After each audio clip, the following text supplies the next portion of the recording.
On today's show, the numbers don't seem real. We debate which star is having the better season, James Harden or Russell Westbrook. is Paul George the East's second best player? Which star do you feel bad for? And which team needs their injured player back the most? And just hold on, Drake Knight is back. It's Wednesday, November 16th. The starter starts now.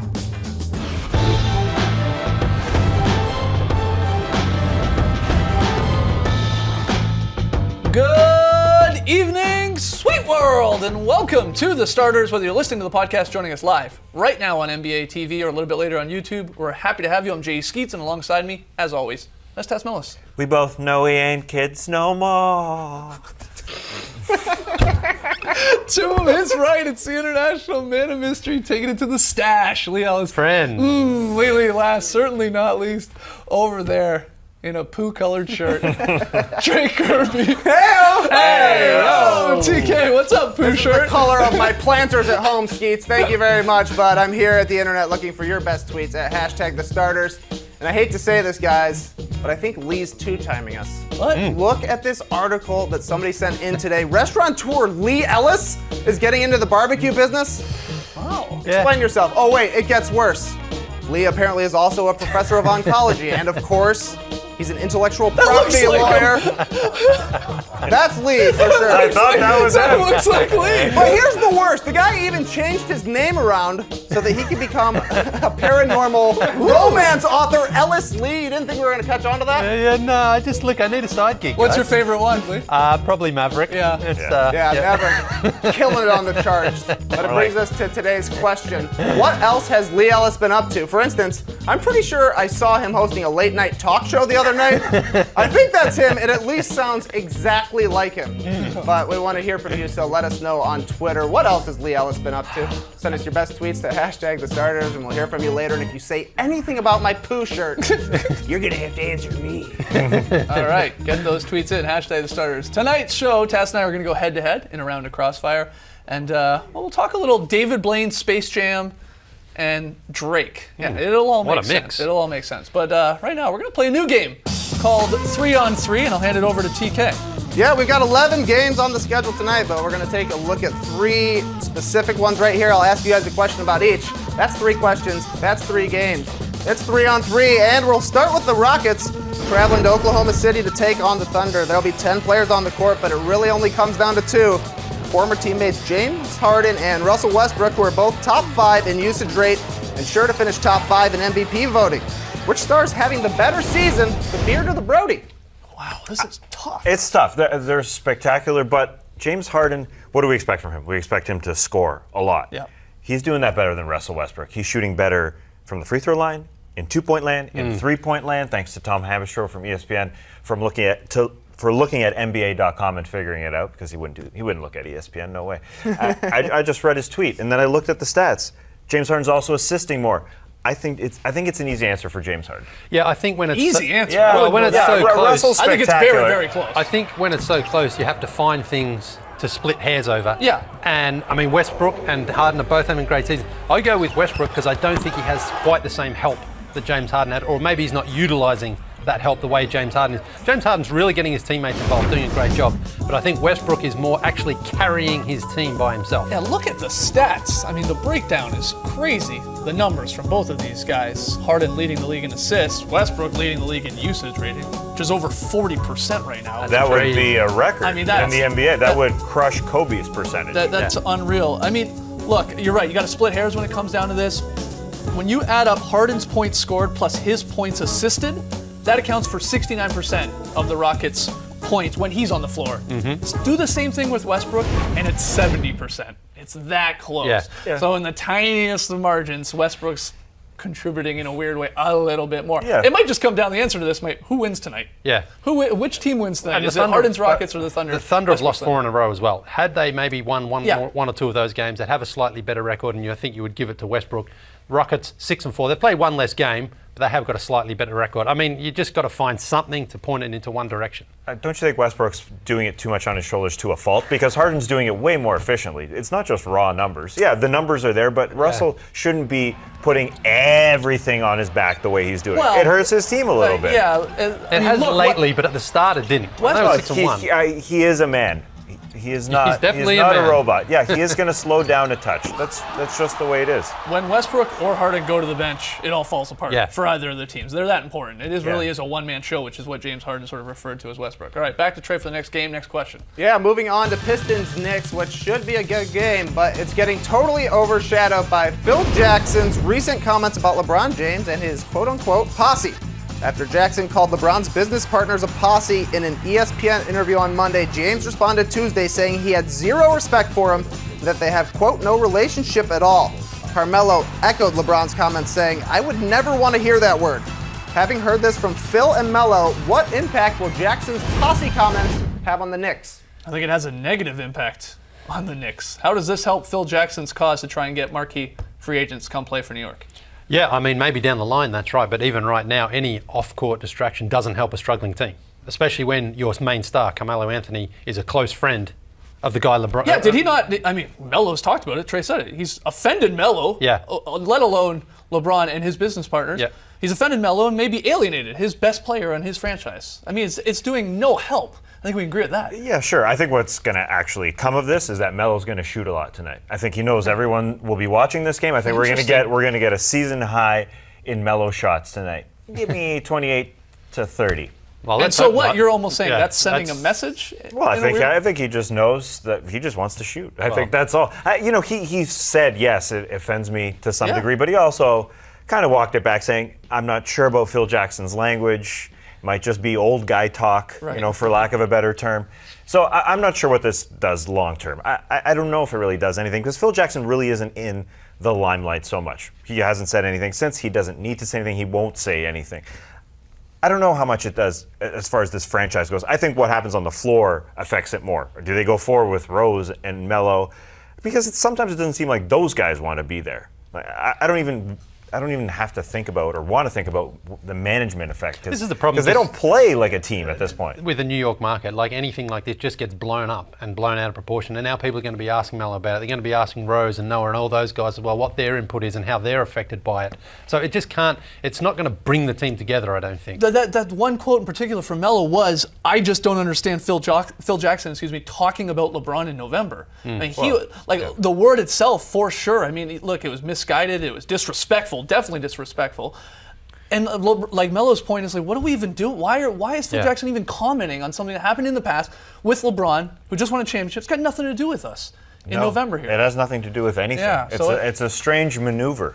It does no help to the New York Knicks franchise, in my opinion. All right, Trey, final one here. Yeah, our final game is Cavs versus Pacers in Indianapolis, and the Cavs sit atop the Eastern Conference at 9-1, but the Pacers have struggled out of the gate at 5-6, but Paul George is straight up balling, putting up 21.6 rebounds and 3 assists per game while adding 2 steals and shooting career highs from the field and from 3.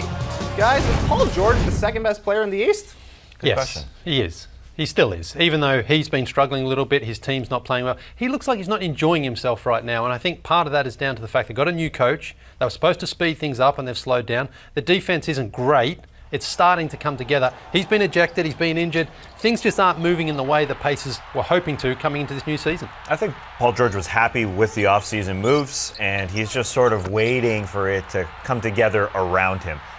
That's it. I think Paul George is clearly the second best player. Yeah, I do. I think because he is a superstar that can carry his team offensively and defensively. Right. He's shown that he can carry them to that point. The other guys, they haven't shown that they can carry a team to the playoffs like Paul George did last year with very little help around him. That's why it's tough for me to go, yeah, it's still Paul George, because when you compare it, remember how hot Paul George started last year? Especially coming back from the injury. I mean, he was on fire there. It was the first month and a half. We were like, this guy's top 3 in MVP voting, and then it sort of trailed off a little bit. Trey said the numbers are still amazing. The wins aren't there, but there are other guys. I mean, Jimmy Butler, I think you make a case. DeRozan, the tear he's on, at least offensively. Same with Kemba Walker. And maybe it's LeBron's teammate, Kyrie Irving. I think there's a case to be made. You guys are selling me, though, on still this two-way player in PG. He is, but there's some other great players. There's no doubt Kyrie offensively can get his own shot, whether it's driving inside, pulling up for threes, getting that mid-range game going, finishing either hands. When you talk about complete all-round player, though, he doesn't have the defensive power that Paul George has, certainly on his team. But offensively going forward, I think Kyrie is as good as anyone else in that conference. Paul George, with little talent around him, got his team to the postseason last year. Kyrie, when LeBron wasn't there, didn't do that. He didn't get his team to the postseason once. I think he's grown in the last couple of years, but superstar status, Paul George is it. Let's hear from the people out there. Jump on Twitter, #TheStarters. Is Paul George second best player in the East? We've got to take a break. Lots more still to come. When we come back, we'll talk injured players and who we hope returns in Crossfire.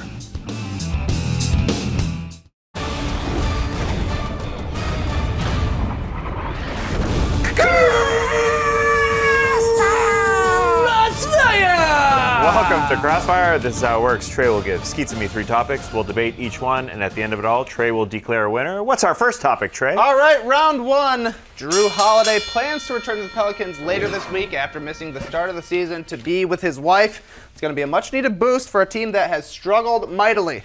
But guys, which team most needs their injured player back? Here we go! The Wizards need Bradley Beal back desperately. I feel like if he doesn't come back, this team might go... There might be an implosion in that locker room. Might need to make a huge trade. They're 2-7. This team is built around John Wall penetrating and getting it out to shooters. They've got one shooter who can shoot. His name is Bradley Beal. Only 3 teams shoot worse than the Washington Wizards. If he's not out there, I'm not sure they can win basketball games at this point. Wizards definitely need Beal. I think the Celtics need both Al Horford and Jay Crowder back in their lineup. 2 guys. 2 guys for the price of 1 here. You know, Horford's missed the last 7. It's going to be 8 games after tonight with concussion-like symptoms. Crawford out for the last 6. It's going to be 7 with the left ankle sprain. They're 5-5. They can get back on track, but they have the worst defense in the league. The Boston Celtics have the worst defense in the league. Those 2 guys are good defensive players. Get them back in the roster, in the rotation. They're going to bounce back up the rankings there. They need them back. The Washington Wizards are already complaining. John Wall saying, I need respect. Marcin Gortat saying, we've got the worst bench. They're 9 games into the They weren't season. that I'm great worried. when Beal was playing, though, either. That's the one difference. That's true. Right? They've got a soft schedule coming up, too. That might help. All right, round 2. We're just 3 weeks into the season, but some teams are already seeing their seasons go the wrong way. Which star do you feel the worst for? Here we go!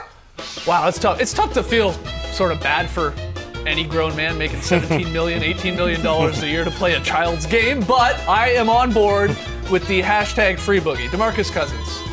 I feel bad for him. The guy's putting up 30, 10, and 3 with a steal and a block per game, or at least nearly that. They got the new arena. They got these new roster additions in the summer, and here they are, the same old Kings, 4-7. It's brutal. The guy's played for 6 head coaches, I believe, never made the playoffs. Get him out of there. Let's see what he can do on an actual competent franchising team. I don't care if he was making $100 million. I don't feel sorry for him. Never, ever, ever would I feel sorry for him. He doesn't hold himself accountable. He doesn't hold his teammates accountable at all. What more do you want him to do? Not this. Oh, and not slump go around. Put 30, 10, and 3? No. He He slumps around. He slumps around. He doesn't do everything he needs to do to make his team win. I don't have a lot of time here, but the answer is Dirk Nowitzki. Dirk Nowitzki's already won a title. Yeah, and the last 5 What are you years, talking about? because he led his team, because he did everything he could, because he So why do was you feel working with bad for him? Holger every single practice, shooting and shooting and shooting. Why do you feel DeMarcus bad for Cousins him? isn't doing everything he can to win. All He does right, not all right, deserve all it. right. you Break feel it up, bad break it up. Round 3. I don't got any time. Round 3 news broke this week that the NBA and the agency CAA are shopping a 10-hour Michael Jordan documentary that is already my new favorite documentary. Lock it in. MJ is the GOAT, but which lesser-known player needs their own documentary? Here we go! I think Dwight Howard needs a documentary. You might not call him a lesser-known guy, but that's the point. We don't know Dwight Howard. He came into this league as a young pup at 18 years old. He was on top of the world 5 years after coming into the league with the Magic. He made an NBA final, and then it all came crashing down. What happened with Kobe and the Lakers? What happened in He Houston? has some stories. The guy is 30 years old. He went from the most beloved player in the NBA, the face of everything in Orlando. Kids loved him in Nickelodeon, whatever they do in Orlando, and now people hated him. Now he's jumped all the way back. There's a lot to unpack there. I'm going to go with a fascinating man with a fascinating haircut from a fascinating country, New Zealand. I'm Okay. going with Steven Adams. I think Steven Adams would be a good, person to have a documentary about them. He's the youngest of 18 children. His father with 5 different women. That's sort of wild as it is. His sister, we talked about it before, is an Olympian shot putter. He dabbled with that, and he came out of nowhere. He went to Pitt for 1 year. Suddenly he was the 12th pick Now he's a $100 million man, so I go Steven Adams. The winner tonight, GG! Wow, you thought about it. Yeah, I want to go Thought see about that it. Steven Adams, man. I gotta see that Steven Adams. Got it with the last round, man. It's huge. Gotta take a break. But when we return, Drake Night is back. It's back! We'll discuss that and a whole lot more. Come on back. You're watching The Starters.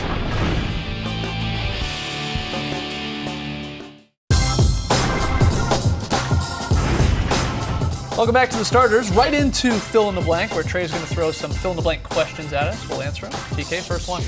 All right, the Raptors are hosting their 4th annual Drake Night tonight, and with that comes some very on-trend, metal-inspired Drake Night t-shirts for everyone.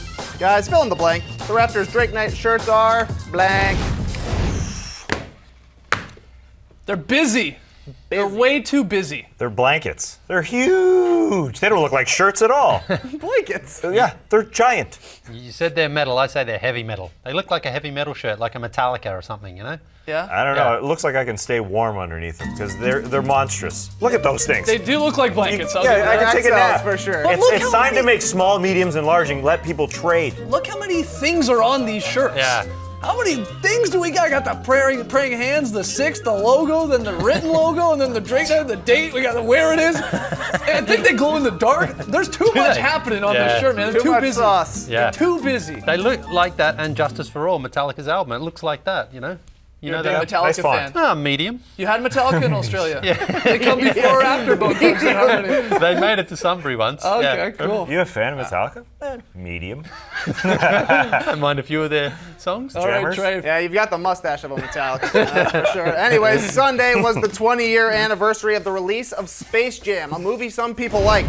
And even though that movie's director has said LeBron James is not Michael Jordan, a sequel has been rumored to be in the works for years.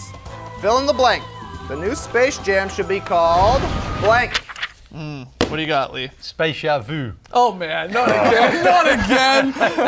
This is Leisure Vu No, right but now. you know why? Because it's going to be the exact same storyline as the first, just different people in it. Well, I think it's going to be different. That's why I'm calling mine Space Jam Space Jump Shot. To distinguish between the new era of basketball and the old one where they used to play in the post. Now people will know, oh, that's the new one. Yeah. I'm going Space Jam 2 Monstars Revenge. I just think that will be the story. It's all the Monstars were the best part about Space Jam. That's 100% Yeah, true. but you know what's No, going to actually, And- correction. The soundtrack was the best part about Space Jam. I'm going straight to the hole. That's right, hit him high. But you know what's going to happen in the end. That's my point. What? The Monsters are going to They're take gonna over. kill Bugs Bunny. They're going to take over, and then they'll get their powers back, and you'll be like, "Oh wow, I've seen that before." I've seen Deja Vu on your board before. At least he's got the accent. Yeah. nice accent. All right. Trey, you're a fan of Space Jam, I assume. No. Oh, I good like for you. I like the shoes. I like Michael Jordan, and I'm, medium on Looney Tunes in general. I don't mind it actually. It wasn't that bad. You just don't want to see the same one again. Yeah, exactly. All right. All right. Final one here, Trey. All right, final topic. David Blaine is back! Yeah. Yeah, David Blaine. During a TV special last night, Mr. Magic creeped out notable humans like Steph Curry, Jimmy Butler, Drake, and Dave Chappelle by spitting not 1, not 2, but 3 live frogs out of his mouth for some reason. Fill in the blank. David Blaine's frog trick was blank. Yucky. It was. It It was a great joke opportunity. Somebody could have said to David, hey, what do you got, a frog in your throat? Oh! I went with ribbiting. It was ribbiting. Oh, that's good. I put it in quotations so you knew it was a pun. Yeah.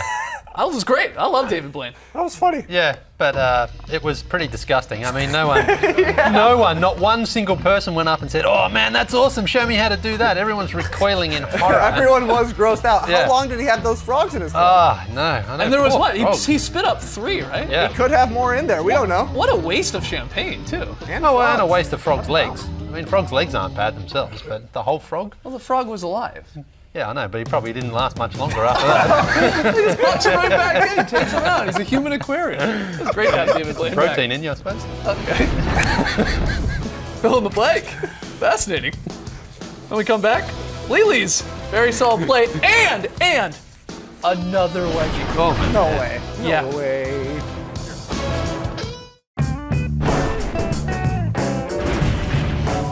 Back with the starters, we found out Lee, in spare time, is writing sexy, I don't know, intergalactic romance novels. Yeah. Hudson. And we asked you, what else has Lee Ellis been up to? Hashtag the starters got a few of the best answers. Yeah, Hagen says Lee has been giving us some great reporting in NBA 2K. Hey, Seattle Sonics have unveiled a brand new design. Cool. Tony Dana says he seems to also be an interior designer, very tastefully. But my favorite comes from C Down, who says Lee Ellis has been harassing Happy Gilmore's grandma. It's like a regular Merv Hughes over there. Looking like Merv right now. All right, let's get to the pick'em results from last night. I believe we have them. Yeah, shirt is still poo colors. Come on, man! Sorry, it is. It's just brown. It is. Okay, tonight's pick'em play. It's well, you see it there. Pistons Knicks. We all have the Knicks. Well, we're all going with the home team. Surprising here. At the end of the month, someone's got to do something weird or embarrassing. Maybe someone will swallow 3 frogs. Oh, nice. Then bring them up. Each Yeah, you block. love it. I don't know. It's impossible. Lee, where are we going for VSP? We are heading out to Portland, but it's actually a simple one here from the Chicago Bulls. This is how you start a quarter too. Beautiful ball movement here. It's a bit of a netball play here, although there's one dribble there from Dwayne over to Nikola Mirotic, wide open for a swish bomb. Not quite, hits the rim, but this was the very first play of the fourth quarter. Well done, Bulls. They killed the Blazers last night. That's what I call a very solid play. Solid play, solid stash. Lee, it's coming in real nice, man. Yeah, we're halfway there too. Yeah, we're asking you guys to donate to Men's Health, Movember.com.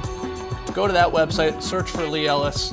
All right, $3,600 Yeah, plus. we're getting there. I mean, we got a long way to go to get to 10K. Yeah, we need a few more wedgies. I'd pay not to see that wedge or that mustache again on our show. I'll pay. All right, we'll pay up. I will. All right, we got another wedgie. Brooke Lopez, he's shooting threes. He's providing wedgies. All right. Incredible. Number 10 on the season. Is it more three-point shots that is producing more wedgies? Seems to be helping. Who knows? I don't Who know. knows? Oh, Oh, whoa. Yeah, see, D'Angelo. D'Angelo missed it there. 10. Number 10. Double figures. 10 wedgies. Man, 40 to go. Hashtag Yeah. we are wedgie. Remember, Got the goal is 50. Yeah. We include playoffs because we're so desperate to get there. 44 last year.